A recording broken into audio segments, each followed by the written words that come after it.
Biden dengan cerdik menciptakan kerajaan energi, Putin mulai membongkarnya. Sekitar 71% ekspor LNG AS pergi ke Uni Eropa dan Inggris selama 5 bulan pertama tahun ini. Tebak siapa yang paling diuntungkan dari perang Ukraina? Tidak, ini bukan Rusia, China, atau Eropa. Ini adalah AS dengan dalih membantu Ukraina. Pemerintah Biden dengan cerdik menciptakan kerajaan energi. Sayang sekali, hal itu tidak bisa lepas dari mata elang Presiden Rusia Vladimir Putin yang merupakan mantan agen KGB dan sekarang dia telah mengambilnya sendiri untuk membongkarnya. Menurut Administrasi Informasi Energi Amerika Serikat mengambil alih pengekspor LNG lainnya pada paruh pertama tahun 2022 karena negara itu meningkatkan pasokan ke energi Eropa di tengah konflik Ukraina.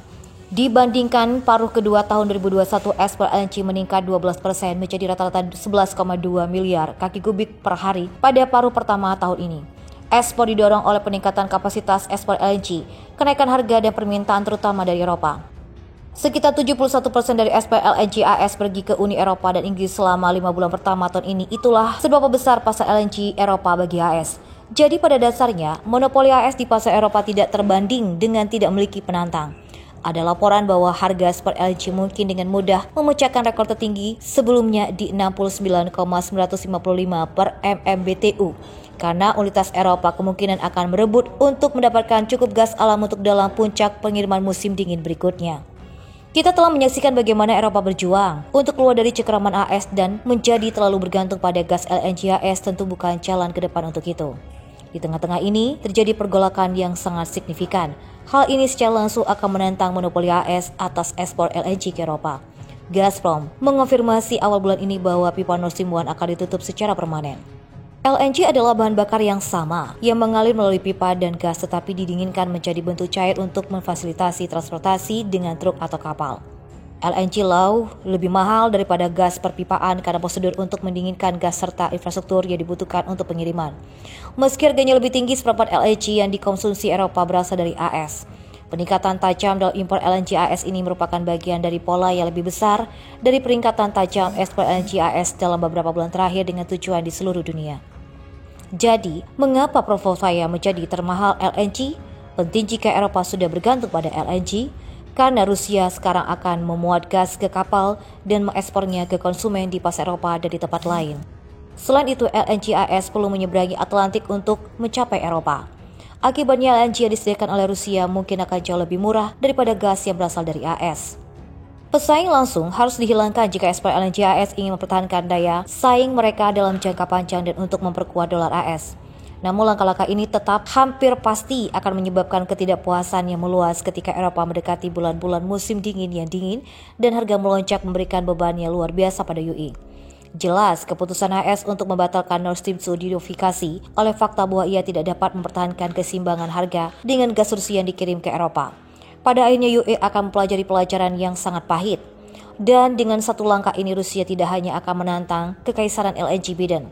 Saat ini kapasitas maksimal Potofaya tidak akan cukup untuk bersaing, tetapi ini adalah awal dari perubahan signifikan menuju paradigma yang baru. AS telah menarik Ukraina dan mendorongnya di dalam perang. Di kuburan orang-orang Ukraina yang tidak bersalah dan tidak berdaya, Washington ingin mencetak ratusan ribu dolar dan Eropa. Akhirnya tujuan akhir dari perang Ukraina telah terungkap. Seiring berkembangnya perang Ukraina, kita telah menyaksikan bahwa Ukraina adalah teater konflik antara Amerika Serikat dan Rusia. Di atas tumpukan ribuan mayat itu, AS ingin Eropa menjadi bawahannya, dan untuk mengatakan bahwa itu sudah terjadi akan terlalu mengada-ngada. Eropa berada di ambang denuklearisasi karena harga minyak gas dan listrik yang selangit. Sebagai pembalasan, Moskow telah berhenti mengirim gas melalui pipa Nord Stream 1 ke Jerman dengan alasan kebocoran gas dan tidak mendapatkan kerangka waktu kapan aliran dapat dilanjutkan. Kegagalan untuk menentukan alternatif energi Rusia telah menjadi penderitaan yang nyata di leher Eropa dan AS. Eropa LNG yang besar ke Eropa telah memperkuat dolar dan tanpa ragu merugikan Eropa, di mana euro telah tenggelam ke level terendah di luar dekade. Akibat perang Ukraina, ekonomi Eropa terguncang. Inflasi Eropa telah meroket ke level tertinggi dalam 3-4 dekade terakhir. Embargo minyak dan gas telah membahayakan jutaan pekerja orang Eropa. Sementara itu, ekonomi AS sangat diuntungkan dari krisis minyak dan gas di Eropa. AS telah memanfaatkan sebaik-baiknya dan telah memberikan banyak insentif untuk manufaktur dan energi terbarukan. Tahun ini saja, ekspansi AS diumumkan oleh produsen mobile Jerman Volkswagen AG dan bisnis perhiasan Denmark Pandora. The Wall Street Journal juga melaporkan pekan lalu bahwa Tesla Inc. menunda rencananya untuk memproduksi sel baterai di Jerman sampai pendidikan kelayakan untuk insentif pajak di bawah undang-undang pengurangan inflasi yang ditandatangani Presiden Biden menjadi undang-undang pada bulan Agustus. ArcelorMittal SE, sebuah perusahaan yang berbasis di Luxembourg, mengatakan bulan ini bahwa mereka akan mengurangi produksi di 2 pabrik. Secara keseluruhan, negara-negara barat pertama-tama menargetkan Rusia untuk meningkatkan secara finansial dan ekonomi, tetapi gagal. Perusahaan-perusahaan baru sedang meningkat yang akan mengarah pada pertumbuhan ekonomi jangka panjang. Ironisnya, Eropa adalah salah satu yang menghadapi beban sanksi ekonomi yang dijatuhkan pada Rusia. Seharusnya mempertimbangkan terlebih dahulu konsekuensi dari perang Ukraina dan seharusnya tidak mengikut dekat AS. Biden dengan licik telah membalikkan keadaan dan siap untuk menaklukkan dan memusnahkan Eropa selamanya. Tujuan untuk memberikan sejumlah besar senjata ke Ukraina adalah untuk menunjukkan efisiensi persenjataan AS dan bagaimana mereka bisa dapat bermanfaat bagi negara-negara Eropa dan dunia. Selain itu, AS juga membuat Eropa terlalu bergantung pada LNG. Selain itu, PM Hungaria Viktor Orban telah menyoroti bagaimana perang Ukraina merupakan pukulan bagi Eropa dan campur tangan Barat untuk memperpanjangnya. Menurutnya, perang Ukraina bisa berlangsung hingga 2030. Menurut Orban, 40% industri Eropa bisa tutup karena sanksi ini. Eropa menemukan mojonya setelah COVID telah dilakukan oleh AS.